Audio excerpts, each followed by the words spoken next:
Welcome to the Cables to Clouds podcast, your one-stop shop for all things hybrid and multi-cloud networking. Now, here are your hosts, Tim, Chris, and Alex. Hello and welcome back to the Cables to Clouds Fortnightly News. I'm your host this week, Tim McConaughey, at Juan Golbez on Twitter. And with me, as always, is my co-host, Chris Miles, at BGP Main on Twitter.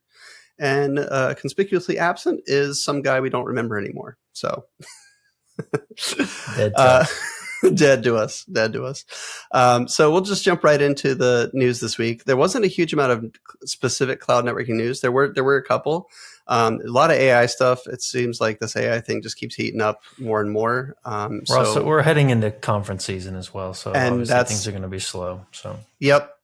So a lot of companies are waiting for the events to make the big announcements.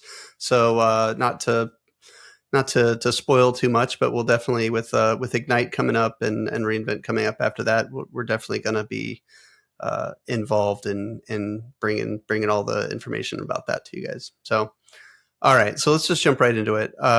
So top of the list tonight is something that really should be a surprise to absolutely no one. That is that OpenAI has removed the nonprofit control of itself, essentially, and reincorporated as a B Corp, a benefits corporation, which is still a for-profit vehicle, by the way.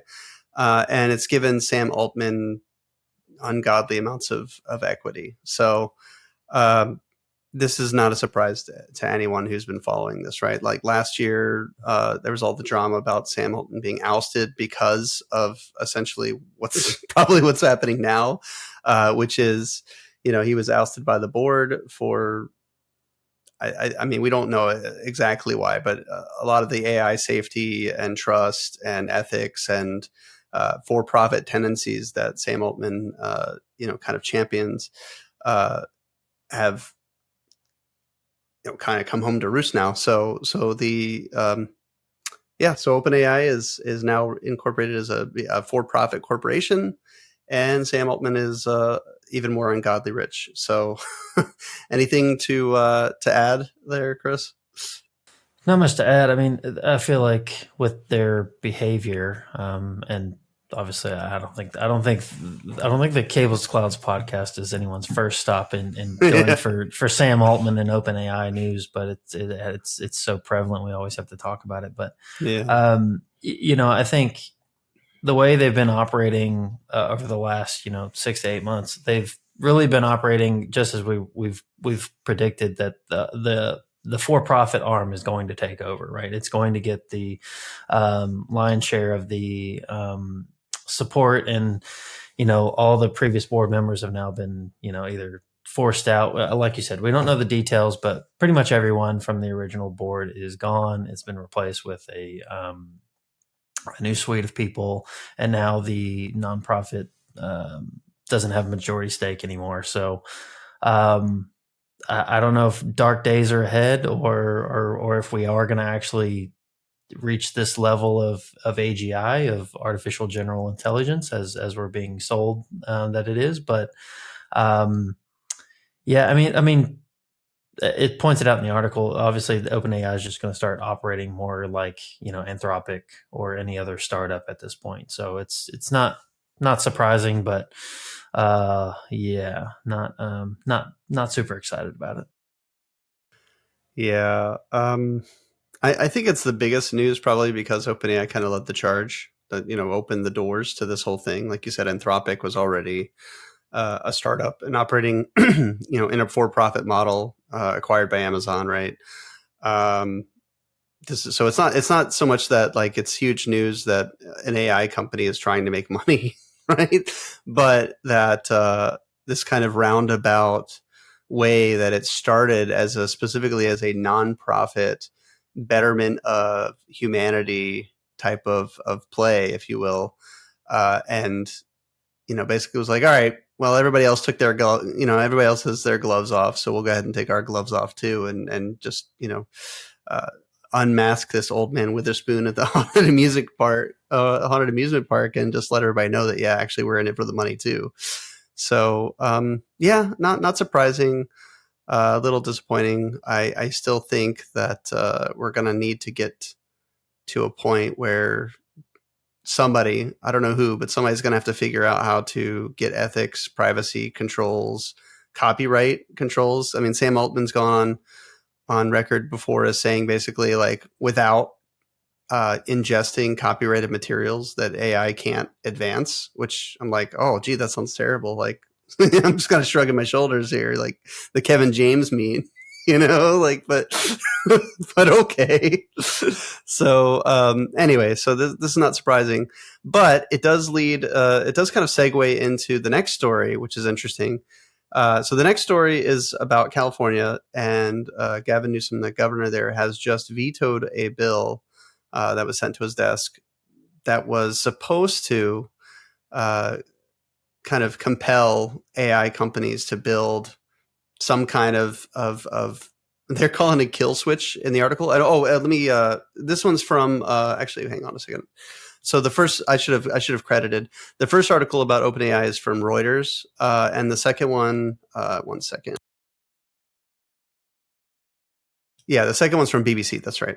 So the BBC is reporting that. So again, Newsom blocks what they're calling a landmark AI safety bill. Again, a lot of the safety that's shown in this article, talking about like what was in the bill, seems a little bit far-fetched for anybody who understands AI technology at all. For example, there was a part of a bill that was going to compel AI companies to build a quote-unquote kill switch into the system. Like, I don't even know. I mean, it sounds great, right? Like, you can imagine, you get like the movie idea of somebody running to the server room, like, like trying to pull the big lever that shuts down the AI or something. But I'm not sure how they envisioned that. They've got the axe out of the right, the fire, the thing on the wall. Right, and they're just chopping the data cables, or something. But anyway, yeah. So. I think what I've heard is that this was blocked because it was dumb. Basically, it didn't know what to target. I don't know, Chris. What do you have to say about this one? No, yeah, that seems to be the general impression. I'll be honest, now that I've moved out of the U.S., I don't follow specifically Californian politics too granularly anymore. But the general consensus, at least from what I get, is that it was way too broad strokes as it was, right? It wasn't really going to protect anyone. So I think, this seems to be a weird spot where a lot of people were in agreement that didn't want to agree with other people that were agreeing with it. Point in case being Elon Musk. Like, people were like, Elon doesn't like this bill, but sadly he's right. It's shitty. So that's at least my purview of it. But yeah, so hopefully they'll be able to reinstate this with something that's better. But to be honest, probably won't happen. So we'll see. Yeah, absolutely. Although the article does also point out that one of the reasons that Newsom vetoed it is because he was heavily lobbied by Silicon Valley and AI companies, and he, as part of his decision, basically was like, oh well, we don't want these companies to leave the state. So there was definitely a self-interest motive there as well to the whole thing. So what a surprise. And right, exactly. So my question is then, okay, so what about when a decent bill that actually might have some real enforceable teeth and actually be useful shows up on his desk? Does it get vetoed for the same reasons ultimately? Like, and is that a good thing, right? So yeah, to be continued, I suppose. All right. So getting away from AI for a little, well, no, not getting away from AI at all, actually. So we have another article from Yahoo Finance here saying that Meta it has now partnered or chosen, if you will, Arista Networks to be the network infrastructure for its new AI. I don't remember if it's a data center or... Yeah, they've built like is it 1,000 GPUs they've got here that they're going to be running to train Llama 4, and they've chosen Arista as the underpinning network infrastructure to power that whole thing. So It's interesting because I don't know enough. Like it's been now well over a year since we had Peter Jones on here just pontificating about what an AI enabled network data center might even look like. God, it feels like it's been so long, even though that's how fast this thing is moving, right?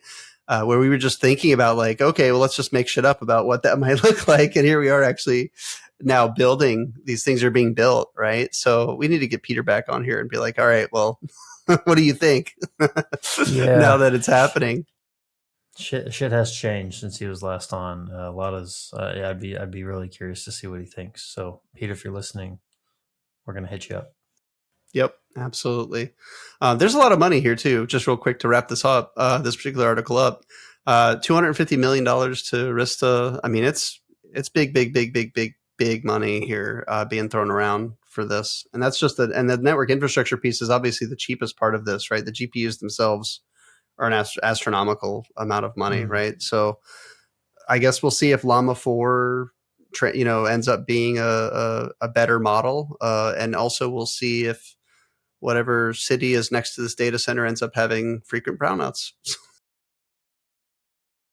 Yeah, absolutely. I mean, I'm not overly surprised by this. I mean, obviously, Arista specifically has been winning the data center market for quite a while now. They've been doing really well in that particular sector of networking. So it only makes sense, if they're going to be, building these crazy AI workloads, then Arista can definitely play a role there.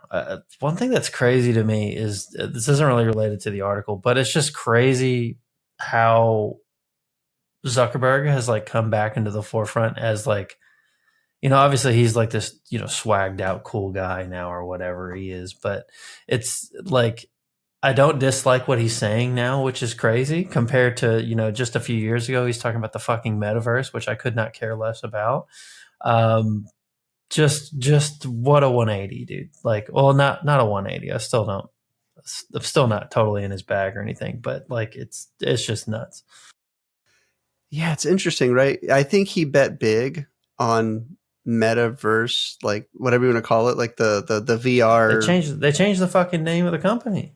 Yeah, no, he was betting big is my point. Yeah. He picked, it's like he picked the wrong technology to absolutely explode. But for what it's worth, I don't think AI was even on the radar when he, had bought big into the whole metaverse thing. He was definitely betting big on a tech. He just seems to have picked the wrong tech, and now he's trying to catch up with Llama. So interesting. Absolutely. Okay, so moving on. So we have a more kind of a technical post here. So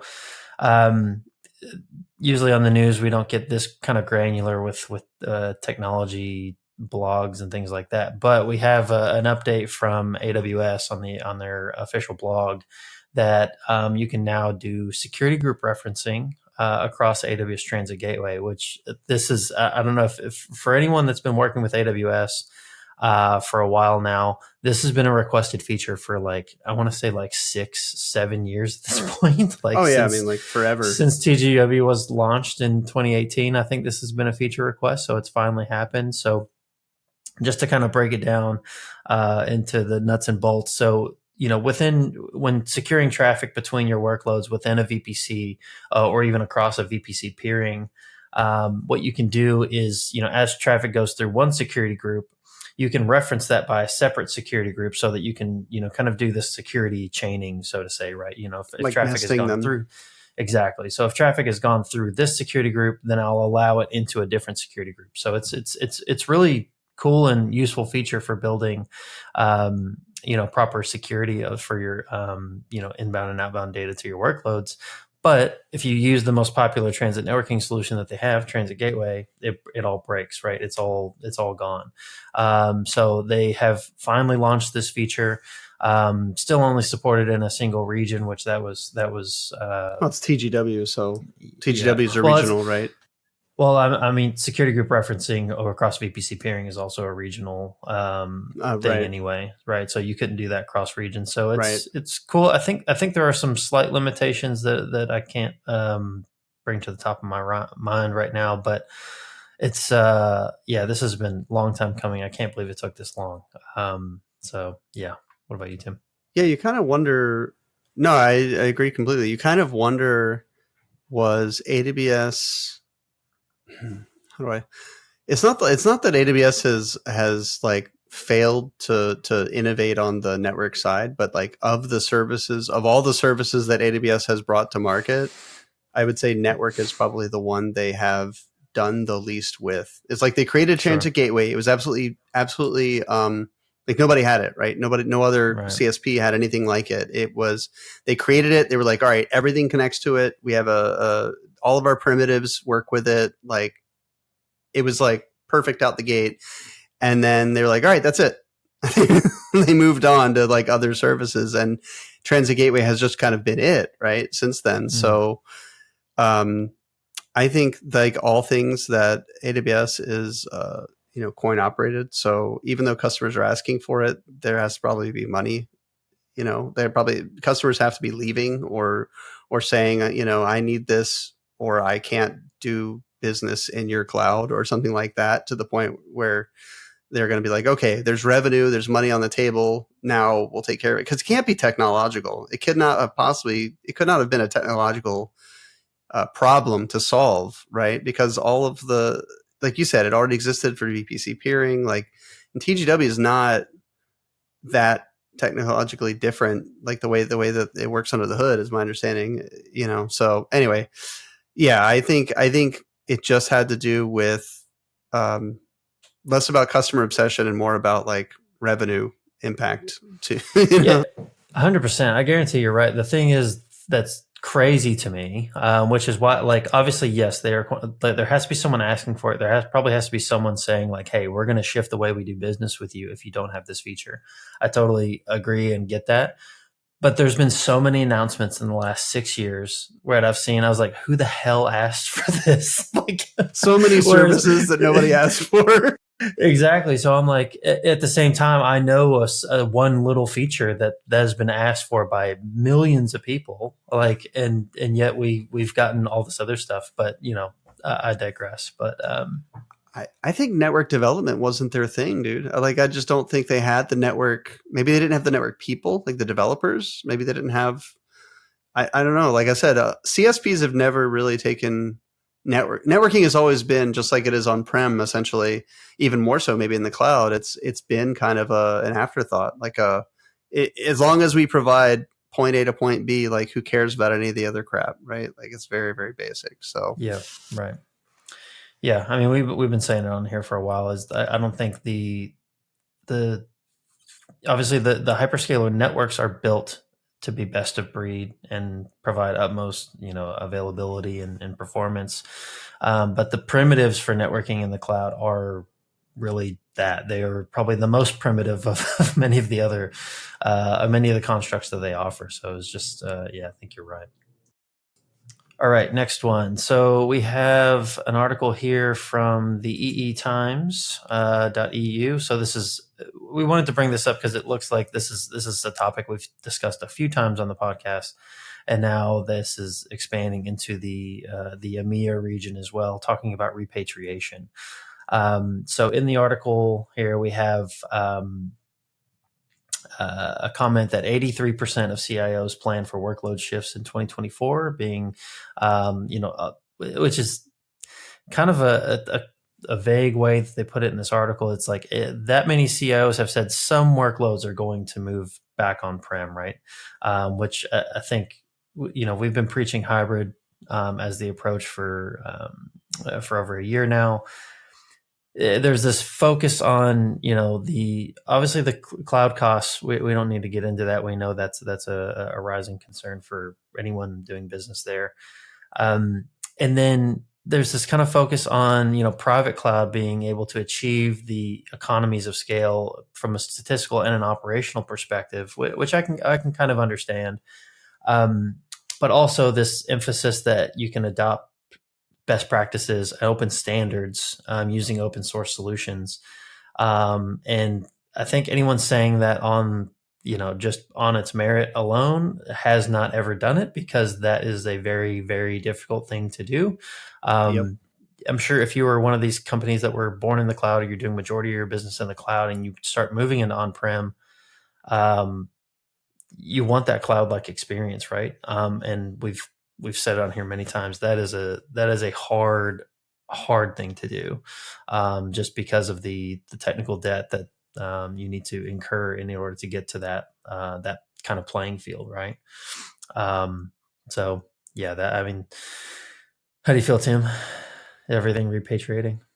Well, so the article is very, very, so I mean, it honestly feels a little bit clickbaity, because the article says, what is it, 84% or something of CIOs are saying they're going to move, quote unquote, some workloads back on-prem, right? So, slow down their base camp, but it's not surprising at all that these CIOs are going to move some of their stuff back on-prem, right? Like, some is such a, you might as well just say, just big question marks. They're going to move at least one, but less than 5,000 or something like that back on-prem. It doesn't mean anything. It's a meaningless number. We've been preaching the future is hybrid. CIOs are figuring out that via costs, and also mostly cost. It's really cost that's driving this. But part of what's driving the cost is the fact that so many workloads don't belong in a consumption model. Like, they're always on, they're 24/7, they're always doing something. So consumption is just through the roof, because all you did was put a middleman between you and the compute, right? So those, and we've said it so many times, those workloads don't belong in that cloud, right? If it's static and it's not going to change, you don't even need that level of agility and all of that you needed the cloud for in the first place. So you develop it in the cloud, and then maybe that one you can move on-prem. It's the agility and the elasticity that keeps you in the cloud, right? So the stuff that's not going to benefit from that doesn't belong in the cloud if it's going to be on all the time.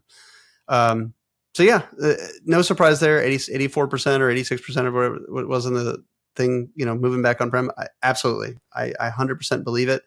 I would love to know what percentage of those workloads are moving back on-prem. And I think, of course, that's going to be a completely different number based on the applications, based on the infrastructure required to run those applications. So, yeah, from a prediction perspective, that's the moving target that no one knows, right? That's like there's this Australian comedian, I can't even remember his name. I saw just like a clip on TikTok the other day. He was just like made a joke, and he's like, across the entire world, there's over 100 songs written about love. And that's what I feel like this, like, some workloads will move, right. That's what I feel like technically, yes, you are correct, but you've given me no kind of expectation around what that's actually going to look like. Right. But yeah, that's why it feels clickbaity, right? Like, just say, 86% of CIOs are moving stuff back on-prem. Whoa, slow down there though. Because the question you asked them was, are you going to move anything back on-prem? Not, are you going to move everything back on-prem? Yeah, for sure. All right, last one. So we have an article here from the Register about hyperscalers and their use of the kind of subsea capacity or international subsea cable system. And the title of the article is "Hyperscalers Are Carving Up the Ocean Floor into Private Internet Highways," which I think was a funny title. But they point out in this article that over the past decade, the amount of international subsea capacity used by these four hyperscalers has increased from about 10% up to 71%. That's according to the Australian Strategic Policy Institute. Not surprising at all. Obviously, Azure, AWS, Google are all very vocal about their use of the subsea cable system to build this resilient global network. So I was surprised to see that it grew that much, to be honest with you. I figured, I guess over the past decade, no, that would make sense. I'm sure that has slowed in some capacity. But yeah, so we're talking about getting into areas like the Solomon Islands and things like that. They say that there's, hazards involved with this about the cable dominance being purely for the hyperscalers. So I don't know if you agree with that, Tim, but that was kind of one of the sentiments that I pulled out here as well. So I've actually looked into this, not based on this article. I looked into this a long time ago because I was curious about it. The areas or locations where the subsea cables can be laid and also brought in, essentially to provide connectivity to dry land, if you will, they're not infinite. I mean, they're technically infinite, but you would have to terraform essentially areas to be able to bring in these subsea cables, and to be able to lay them in the right spots. There's a reason why when you look at the map of subsea cables, and it's gotten insane, right? You look at it 10 years ago and then you look at it now. There's a reason why they generally follow the same pattern, right? Like if you think about it, why wouldn't you just take the quickest between point A and point B? And it's because, of course, the sea floor is not flat, and things like that. There's fault lines, fault lines and stuff, and ocean spreading or subducting and all that. So there's a lot going on there, man. But yeah, the big one isn't so much about the sea itself, although you'd be amazed by how often undersea cables are both damaged and repaired. And go find it on YouTube sometime, like repairing an undersea cable. It's crazy. They get those giant ships out there and it's crazy what they do, right? But really, it's the bringing it onto land because think about it, wherever it comes in, you can't just there's not going to be a big plug for you to plug it into, right? You have to have infrastructure to take that undersea cable and then essentially provide connectivity to whatever's behind it.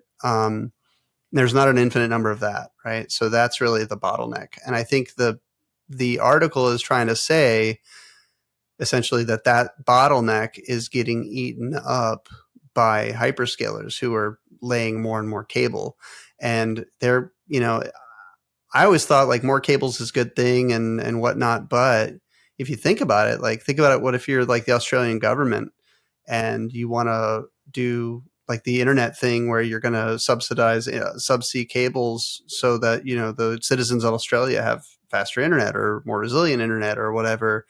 But you can't because there's nowhere to bring in a cable. There's an actual concern, a valid concern there. And I don't know what the answer is because when that happens, are governments going to then build the new facilities to bring in more undersea cables and make the taxpayers pay for it? Or are the hyperscalers going to be on the hook to build their own facilities at that point? Right. So it's a question to answer. Yeah, they also make a comment that this kind of consumption from the hyperscalers could disrupt the concept of an open internet. To be honest, I don't know. Maybe that was a pipe dream to begin with. I don't know how far we are along. Open internet. Yeah, but yeah, like you said before, it's just limiting. The choices for consumers are going to be vastly cinched, right? Whereas if you're not one of these, big four, big five players in this capacity, right? But I also assume, people do this shit all the time where they buy up, the majority of them, and if they're not using it, they resell it to someone else. So maybe we enter into this weird scenario where you're, leasing things from AWS or Azure, but I don't know. The cloud could keep growing, and then they just keep buying it, and there is nothing to lease out, right? They've all run into capacity problems here and there over the last decade as well. So I don't know where it goes from here. Yeah, I'd be curious to see if the CSP's capacity problems on the hardware side outstrip their capacity issues on the bandwidth side. Yep. So that'll be another thing to keep an eye on. All right. And with that, I think we're done with this week's news. If you found any particular article interesting, of course, they're in the fortnightly news document that we release along with the news. So all of our articles that we've used and some of the ones that we didn't but still thought were interesting are in that document. I urge you to check them out, read them on your own time, come up with your own opinion. I'd love to hear, if you have an opinion, I'd love to hear what that is. We'd love to hear it. So with that, do you have something? One other comment I will make is, so me and Tim and I have realized we will both be at reInvent this year. So if you are going to be there, please reach out to us, as we'd love to talk. We're going to be there on behalf of our company. So we'll be doing booth duty, and Tim's presenting and things like that. So we will be busy with work activities, but we will definitely find time to hang out and chat with you. So if you're going to be there, please hit us up. Yep. Good call. Yeah. When we get closer to reInvent, I'll let everybody know kind of what I'm presenting and stuff. And hopefully you guys can drop by and see it. Should be interesting. Okay. So that takes care of this week's news. Please subscribe, subscribe, get Chris's name tattooed on your chest. He'll sign it at reInvent. So I'll sign my own name on top of my other on name. top of exactly. All right. So thanks for joining us, and we'll see you guys next time.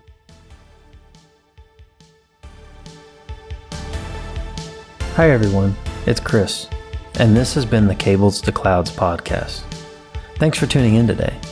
If you enjoyed our show, please subscribe to us in your favorite podcatcher, as well as subscribe and turn on notifications for our YouTube channel to be notified of all our new episodes. Follow us on socials at Cables to Clouds. You can also visit our website for all of the show notes at cablestoclouds.com. Thanks again for listening, and see you next time.